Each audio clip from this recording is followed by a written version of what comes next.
नमस्कार दोस्तों, बोधि थिंक्स पाई YouTube channel में आपका दिल से स्वागत है। किसी ने क्या खूब कहा है कि नमक रोटी खाकर सो जाना, परंतु अपनों के सामने कभी हाथ मत फैलाना, क्योंकि जितना वो देंगे नहीं उससे अधिक वो सुनाएंगे। जब नादान थे तो रोज जिंदगी के मजे लेते थे, जब से समझदार हुए रोज जिंदगी मजे ले रही है। पहले मैं होशियार था, इसीलिए दुनिया बदलने चला था। आज मैं समझदार हूं, इसीलिए खुद को बदल रहा हूं। हालात चाहे जैसे भी हो, शुक्र करना शिकायत करने से हमेशा बेहतर होता है। कभी कभी जिंदगी ऐसे चौराहे पर खड़ा कर देती है जहां एक फैसले की कीमत बहुत बड़ी होती है। परिवर्तन से डरना और संघर्ष से कतराना मनुष्य की सबसे बड़ी कायरता है। जीवन का सबसे बड़ा गुरु वक्त होता है। जो वक्त सिखाता है वह कोई और नहीं सिखा सकता। दोस्तों, कर्म क्या है, आप इसके बारे में जानते हो। दोस्तों, आपने यह तो सुना ही होगा कि अच्छे कर्मों का फल अच्छा ही मिलता है। अगर अच्छे कर्म करोगे तो उसका अच्छा ही परिणाम आपको मिलेगा, और अगर वहीं बुरे कर्म करोगे तो उसका फल और परिणाम आपको बुरा ही मिलेगा। अच्छे कर्म आपको खुशियां देंगे, वही आपके बुरे कर्म आपको दुख ही देंगे और आपकी जिंदगी को नर्क बना देंगे। यहां तक तो सब सही है, लेकिन आपने कर्मों के बारे में यह भी सुना है कि अच्छा इंसान हमेशा दुखी रहता है और वहीं दूसरी ओर बुरा इंसान हमेशा सुखी रहता है।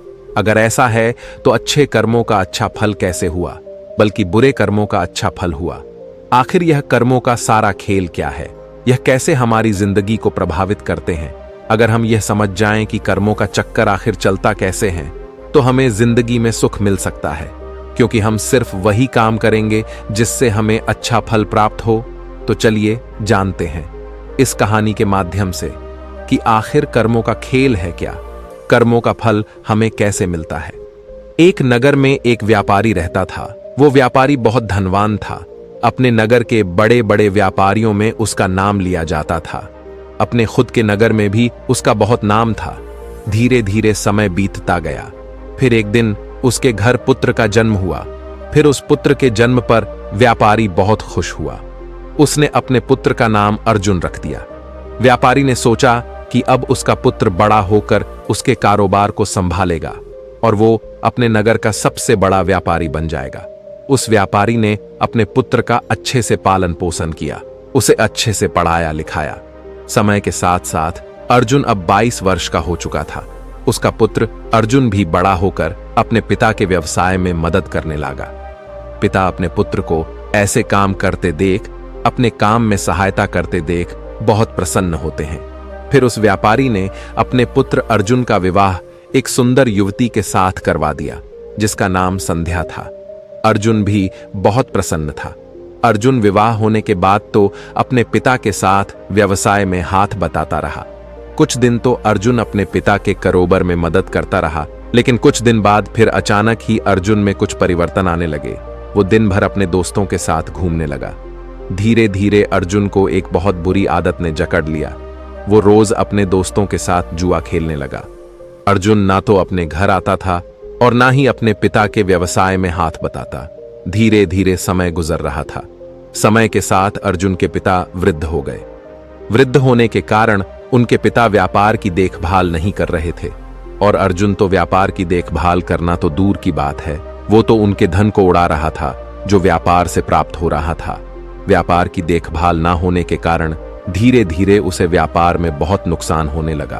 अर्जुन के पिता ने अर्जुन को बहुत समझाया कि मैंने इतनी मेहनत करके इतना बड़ा व्यापार खड़ा किया है, अगर तुम इसे नहीं संभालोगे तो एक दिन ये पूरी तरह नष्ट हो जाएगा।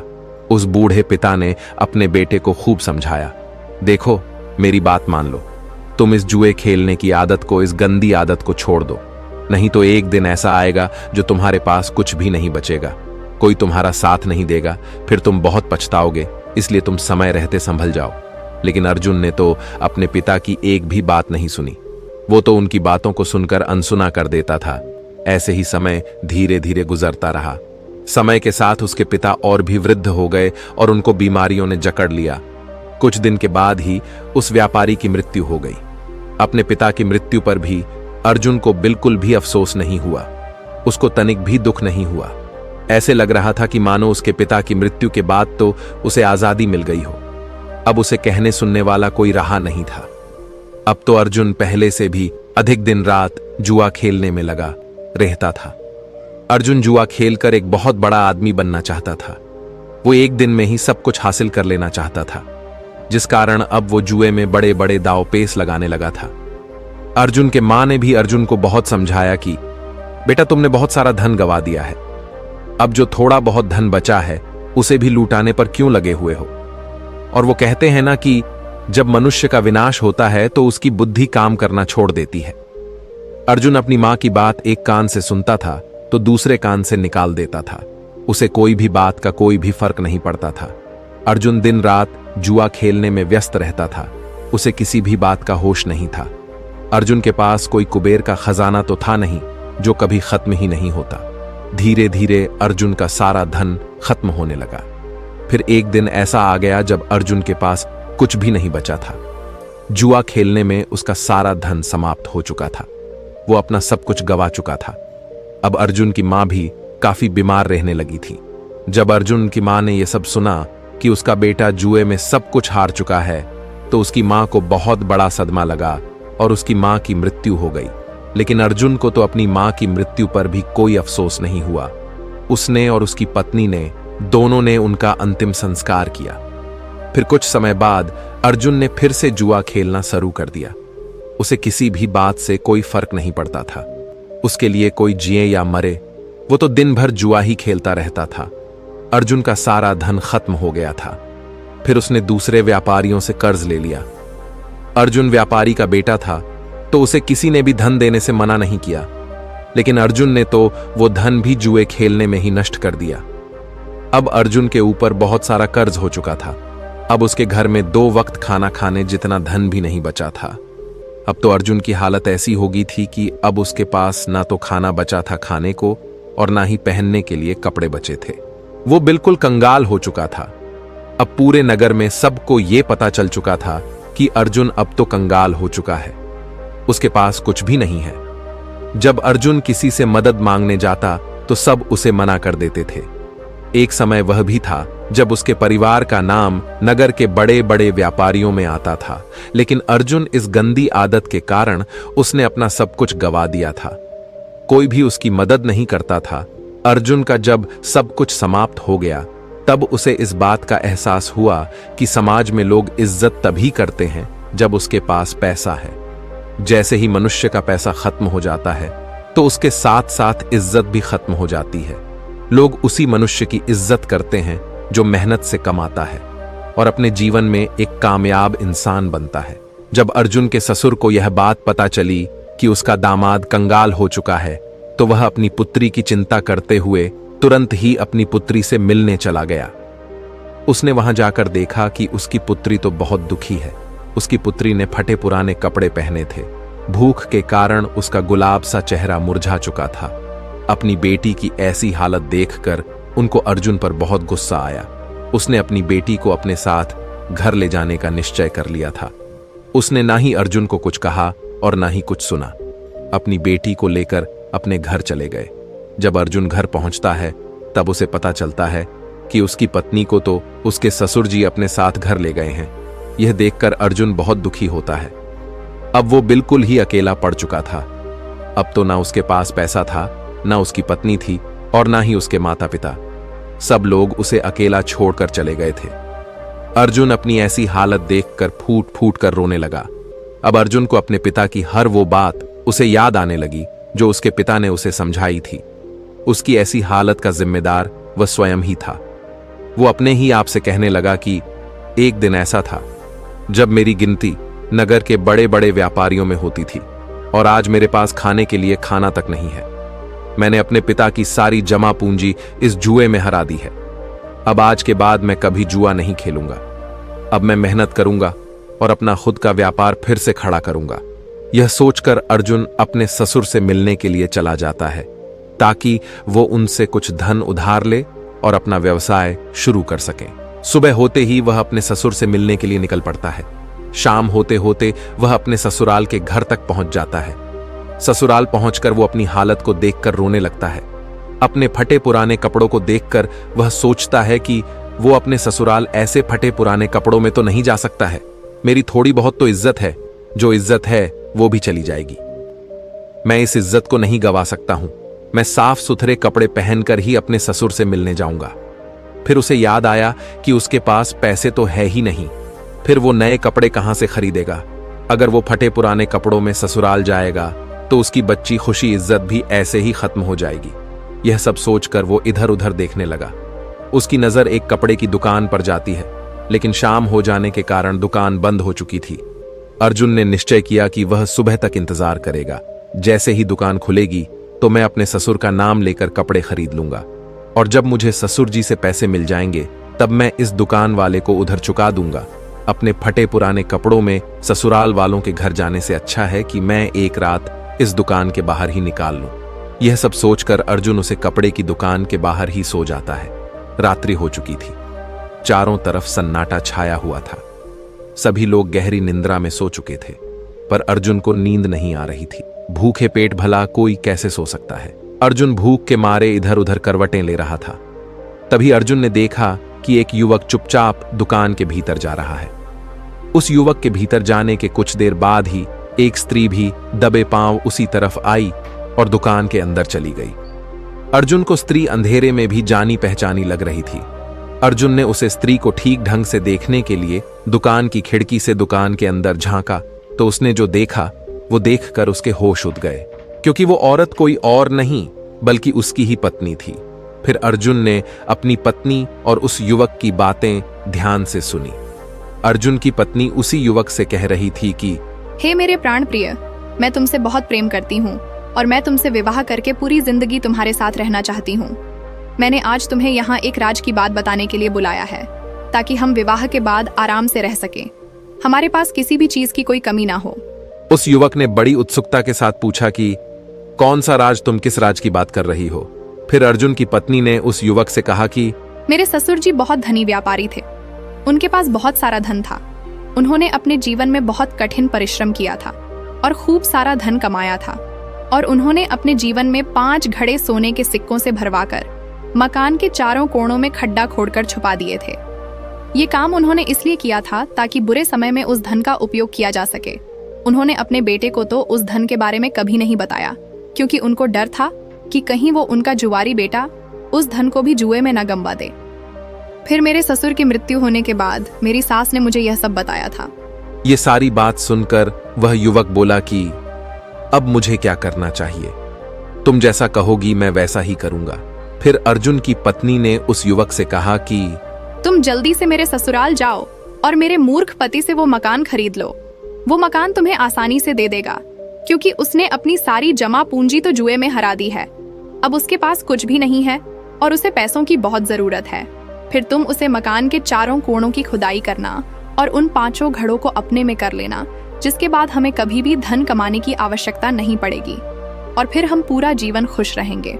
अपनी पत्नी की यह सारी बातें सुनकर कि अर्जुन को गहरा आघात लगा। वो सोचने लगा कि आज मेरी बुरी आदतों के कारण मेरी पत्नी मेरी नहीं है, बल्कि वो पराये पुरुष के साथ है, उसका साथ दे रही है और उससे विवाह करने की योजना बना रही है। लेकिन मैं ऐसा कभी होने नहीं दूंगा। मैं अपनी कमाई हुई दौलत को इस आदमी के हाथों कभी नहीं जाने दूंगा। माना कि मैं बुरी संगत में पड़ गया था, मुझे जुआ खेलने की गंदी लत लग गई थी, लेकिन अब मुझे सब कुछ समझ में आ गया है। अब मैं अपने पिता की दौलत को इस तरह लूटने नहीं दूंगा। मुझे पता है कि मेरे पिता ने यह दौलत कितनी मेहनत से कमाई थी। यह सब सोचकर अर्जुन तुरंत अपने नगर के लिए निकल जाता है। सुबह होते होते वह अपने घर पहुंच जाता है। घर पहुंचकर वह बिना कोई समय गवाए अपने घर के चारों कोणों की खुदाई करना शुरू कर देता है। खुदाई करने के थोड़ी ही देर बाद उसे वो 5 घड़े मिल जाते हैं, जिसे देखकर अर्जुन बहुत खुश हो जाता है और अपने पिता को धन्यवाद करता है। फिर वो उन चारों कोणों से सोने के सिक्कों को निकल लेता है और उन घड़ों में कोयला भरकर वापस उसी जगह पर रख देता है। इसके बाद अर्जुन अपनी पत्नी के प्रेमी का इंतजार करता है। कुछ दिनों के बाद उसकी पत्नी का प्रेमी उसके घर आता है। वह उसके घर आकर उसे बोलता है कि मैंने सुना है कि तुमने अपना सब कुछ गवा दिया है, पर तुम्हें पैसों की बहुत आवश्यकता है। तुम मुझे यह अपना घर बेच दो, क्योंकि मुझे इस नगर में अपना व्यवसाय शुरू करना है। मुझे घर की जरूरत है और तुम्हें पैसों की तुम्हें पैसे मिल जाएंगे और मुझे घर इससे हम दोनों की जरूरतें पूरी हो जाएंगी। अर्जुन तो इसी मौके के इंतजार में था। उसे उस आदमी की सारी योजना पहले से ही पता थी। उसने तुरंत अपना मकान उसे बेच दिया और फिर अर्जुन मकान बेचने से मिली रकम और सोने के सिक्कों को लेकर दूसरे नगर को चला गया ताकि वह वहां जाकर अपना व्यवसाय शुरू कर सके। वहां पहुंचकर अर्जुन ने अपना व्यापार शुरू कर दिया। शुरू में उसे बहुत कठिनाई हुई। उसने खूब मेहनत की और अपने आप को बुरी आदतों से दूर रखा। व्यापार में कभी कभी थोड़ी थोड़ी ऊंच नीच हो जाती थी, लेकिन उसने सब कुछ संभाल लिया। आखिर वो भी व्यापारी का ही बेटा था। उसे व्यापार के बारे में सारी जानकारी थी। धीरे धीरे अर्जुन का व्यापार चल पड़ा। थोड़े से दिनों में ही उसने बहुत सारा धन कमा लिया। फिर उस नगर में रहने वाले एक सेठ की नजर अर्जुन पर पड़ती है। सेठ ने अर्जुन को देखकर यह सोचा कि यह युवक बहुत बड़ा मेहनती है। इसने इतने कम दिनों में अपने व्यापार को बुलंदियों पर पहुंचा दिया है। मैं अपनी बेटी की शादी इस युवक से कर देता हूं। मुझे अपनी बेटी के लिए इससे अच्छा लड़का तो मिल ही नहीं सकता है। फिर वो सेठ उसी वक्त के अर्जुन के पास आए और अर्जुन के सामने शादी का प्रस्ताव रख दिया। अर्जुन ने भी सेठ का प्रस्ताव स्वीकार कर लिया। सेठ ने फिर कुछ दिन बाद अपनी बेटी की शादी अर्जुन से करवा दी। अब अर्जुन के पास वापस पहले जैसा सब कुछ हो गया था। उसने धन कमा लिया था, इज्जत कमा ली थी और शादी भी हो गई थी। अब उसके पास सब कुछ था। अब अर्जुन अपना जीवन हंसी खुशी से व्यतीत करने लगा। अब उसके पास किसी भी चीज की कोई भी कमी नहीं थी। उधर अर्जुन की पुरानी पत्नी का प्रेमी वो घर पाकर बहुत खुश हो रहा था, लेकिन जब उसने मकान के चारों कोणों की खुदाई की तो उसे सोने के सिक्कों के बदले कोयले के भरे 5 घड़े मिले और कोयलों से भरे घड़े को देखकर वो छाती पीट पीट कर रोने लगा। उस युवक को अर्जुन की पत्नी पर बहुत क्रोध आ रहा था। वह सोच रहा था कि काश उसने उसकी बात नहीं मानी होती। उसने मुझे ठगा है। अगर मैंने उसकी बात नहीं मानी होती तो मुझे आज अपना धन नहीं गंवाना पड़ता। मुझे ना तो सोने के सिक्के प्रताप हुए, बल्कि मेरे जीवन भर की पूंजी मेरे से और छीन गई और इस घर को खरीदने में मैंने अपना सारा धन गंवा दिया है। अब मेरे पास कुछ भी नहीं बचा है। मैं तो बिल्कुल कंगाल हो चुका हूं। उसे युवक ने निश्चय किया कि अब वो अपनी प्रेमिका यानी अर्जुन की पत्नी को सबक सिखाएगा। वो वापस अपने गांव लौटा और अपनी प्रेमिका को बुलाया और कहा कि संध्या, तूने मुझे ठगने की कोशिश की है। मेरी सारी जमा पूंजी तूने बर्बाद कर दी। अब मेरे पास कुछ भी नहीं बचा है। तूने क्या कहा था कि उन घड़ों में सोने के सिक्के मिलेंगे, पर उन घड़ों में तो कोयले हैं। तुमने मुझे बर्बाद कर दिया, मुझे कहीं का नहीं छोड़ा। मैंने तुम्हारे ऊपर विश्वास कैसे कर लिया था। तूने मेरी जिंदगी बर्बाद कर दी है। अब तू देख मैं तेरा क्या हाल करता हूं। अब तू किसी को मुंह दिखाने लायक नहीं रहेगी। यह कहकर उस प्रेमी ने अपने प्रेमिका के नाक और कान को छुरी से काट डाला और वहां से चला गया। अब अर्जुन की पत्नी अपनी ऐसी हालत पर फूट फूट कर रोने लगी। वो इतनी बदसूरत हो गई थी कि अब वह अपने आप को कांच में देख ले तो खुद से खुद ही डर जाए। अपनी ऐसी हालत की जिम्मेदार वो खुद ही थी। अब वो जीवन भर इसके लिए प्रस्तावा करती रहेगी कि काश उसने ऐसा नहीं किया होता। लेकिन अब जो हो गया सो हो गया। बीते हुए कल को हम वापस नहीं ला सकते हैं। बस बीता हुआ कल हमें कुछ सिखा कर जाता है। उधर अर्जुन ने अपनी गलती से पहले ही सीख लिया था कि बुरे कर्म करोगे तो परिणाम तो बुरा ही प्राप्त होगा, पर अगर अच्छे कर्म करोगे, परिश्रम और निष्ठापूर्वक जीवन निर्वाह करोगे, तभी हमें अच्छा परिणाम प्राप्त होगा। हमारा जीवन तभी खुशियों से भरेगा। किसी ने सत्य ही कहा है कि परिश्रम और लगन से ही कार्य करने पर हम जीवन में सफलता प्राप्त कर सकते हैं। बुरे कार्य करके हमें असफलता ही प्राप्त होगी। तो देखा दोस्तों, जब तक अर्जुन बुरे कर्म कर रहा था, जुए में अपना सब कुछ गवा रहा था, उसको उसके कर्मों के हिसाब से बुरा फल मिल रहा था। लेकिन फिर बाद में ऐसे ही उसे यह एहसास हुआ कि बुरे कर्म उसे बर्बाद कर रहे हैं, तो उसने बुरे कर्मों को छोड़कर अच्छे कर्म के रास्ते पर चलने लगा। इसलिए दोस्तों, चाहे देर से ही सही, लेकिन बुरे कर्मों का फल परिणाम हमेशा बुरा ही होता है। वही दूसरी ओर अच्छे कर्मों का परिणाम सदा जीवन में हितकारी होता है। तो दोस्तों, कैसी लगी आपको ये कहानी? आप हमें कमेंट सेक्शन में जरूर बताना, और अच्छी लगी हो तो इस चैनल को सब्सक्राइब जरूर कर लेना। तो चलिए मिलते हैं ऐसी ही कोई नई कहानी में। तब तक के लिए अपना ख्याल रखें। धन्यवाद और नमोह बुद्धाई।